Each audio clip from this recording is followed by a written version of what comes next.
আসসালামু আলাইকুম রহমতুল্লাহ।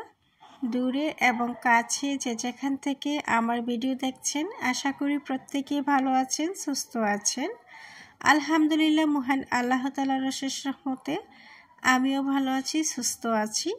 প্রতিদিনের মতো আজকেও নতুন একটি রান্নার রেসিপি নিয়ে হাজির হলাম। আমি রান্নার রানী আফরোজা। পুরো ভিডিওটা স্কিপ না করে দেখতে থাকুন আমি কিভাবে রান্নাটা করছি। আজকে রান্না করব ছোট ইলিশ মাছ। আমার কাছে এই মাঝারি সাইজের ছোট ইলিশ মাছগুলো খেতে খুবই ভালো লাগে, আর যেই মাছের মধ্যে ডিম না হয় সেই মাছটা খেতেও অনেক ভালো লাগে। এখানে ছোট সাইজের দুটো ইলিশ মাছ, এগুলোর মধ্যে ডিম ছিল না এবং মাছটা বেশ ভালোই হয়েছে, তেলও উঠেছে মাছ থেকে। তো আমি মাছগুলোকে ভালোভাবে ক্লিন করে লবণ হলুদ মরিচ দিয়ে একটু মাখিয়ে রাখছি ম্যারিনেট করে। তারপর আমি সিদ্ধান্ত নিলাম মাছটা না ভেজে রান্না করব, কিন্তু আমার শ্বশুর তো না ভেজে খাবে না, তার জন্য 2 পিস মাছ আলাদা করে একটু ভেজে নিচ্ছি। তারপর আমরা যেই মাছগুলো রান্না করব আজকে কষিয়ে, ইলিশ মাছ আমার কাছে কষিয়ে রান্না করলেই মজা লাগে, না ভেজে। সেজন্য আমি চুলাতে একটি কড়াই বসিয়ে দিয়ে দিলাম পর্যাপ্ত পরিমাণ রান্নার রেগুলার তেল, সামান্য রসুন কুচি আর বেশি করে পেঁয়াজ কুচি দিয়ে নেড়ে চেড়ে গোল্ডেন ব্রাউন করে ভেজে নিচ্ছি, আর সাথে দিয়ে দিচ্ছি লবণ। তো আপনারা যারা যারা আমার ভিডিওটা ফেসবুক পেজ থেকে দেখছেন ফলো দিয়ে সাথে থাকবেন, আর যারা যারা ইউটিউব থেকে দেখছেন আমার চ্যানেলটাকে সাবস্ক্রাইব করে দেবেন। তো এখন বন্ধুরা দিয়ে দিলাম মরিচের গুঁড়া। মরিচের গুঁড়া না, আসলে মরিচ বাটা ছিল, ফ্রিজে ডিপে রেখে দিয়েছিল আমার শাশুড়ি মা, আর এই মরিচটা ঝাল কম, এই জন্য একটু বেশি পরিমাণে দিয়েছে। ইলিশ মাছ রান্না করলে ঝাল কমলা মরিচ বেশি দিলে গ্রেভিটা অনেক বেশি সুন্দর হয়। আর সাথে 1 চামচ পরিমাণের তো কম হলুদের গুঁড়া দিয়েছি, আর দিয়ে দিয়েছি আধা চামচ পরিমাণ ধনিয়া গুঁড়া। আর যেহেতু ইলিশ মাছ বেশি মশলা দেব না, এখন এক এক করে মশলার সাথে কষিয়ে মশলাটাকে তারপর মাছগুলো দিয়ে দিচ্ছি।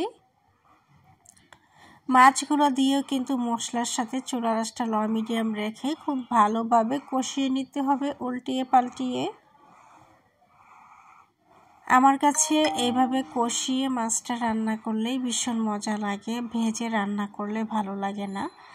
আবার বড় ইলিশ মাছের চাক হলে আমার কাছে ভেজে রান্না না করে খেতে ভালো লাগে, শুধু ইলিশ মাছ ভাজাটা। তো এপিট উপিট উল্টিয়ে মাছটা বেশ ভালো করে কষিয়ে তারপর রান্নাটা করা হচ্ছে। আর এখন বাজে রাত 1টা, আমি ভয়েস রেকর্ড করতেছি। আমার 2টা ক্যাসেট আছে সাথে, 2জনের একজনও ঘুমায়নি। তো যাই হোক, ওরা মাঝে মধ্যে নয়েজ করলে আপনারা কিছু মনে করবেন না বন্ধুরা।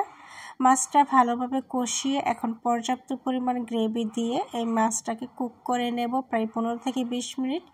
আর যেই 2 পিস মাছ আমার শ্বশুরের জন্য ভেজে রাখা হয়েছিল, ওই 2 পিস মাছ আমি সাথে দিয়ে দিলাম, আর অল্প একটু তেল ছিল কড়াইতে মাছ ভাজার, সেটাও সাথে দিয়ে দিলাম।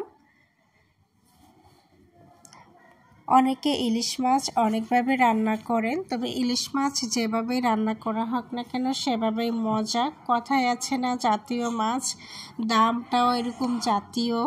যাই হোক, ইলিশ মাছ খাইতে পারে না আমাদের দেশের গরিবরা, এটা খুব আফসোসের বিষয়। আলহামদুলিল্লাহ, ছোট বড় মাঝে মধ্যে আমি খেতে পারি, মহান আল্লাহ তাআলা রিজিকে ভালোই রেখেছেন। আমার মাছ রান্নাটা কমপ্লিট হয়ে গিয়েছে বন্ধুরা। দেখুন মাছটার মধ্যে কি পরিমাণে তেল উঠেছে, আর আমি খুব কম তেল দিয়ে কিন্তু রান্নাটা করেছি। এই হলো ফাইনাল লুক। আপনারাই বলুন মাছ রান্নাটা কেমন হয়েছে, কমেন্টস করে জানান। আজকের মতো আল্লাহ হাফেজ, আবারও দেখা হবে কোনো একটি ভিডিওতে।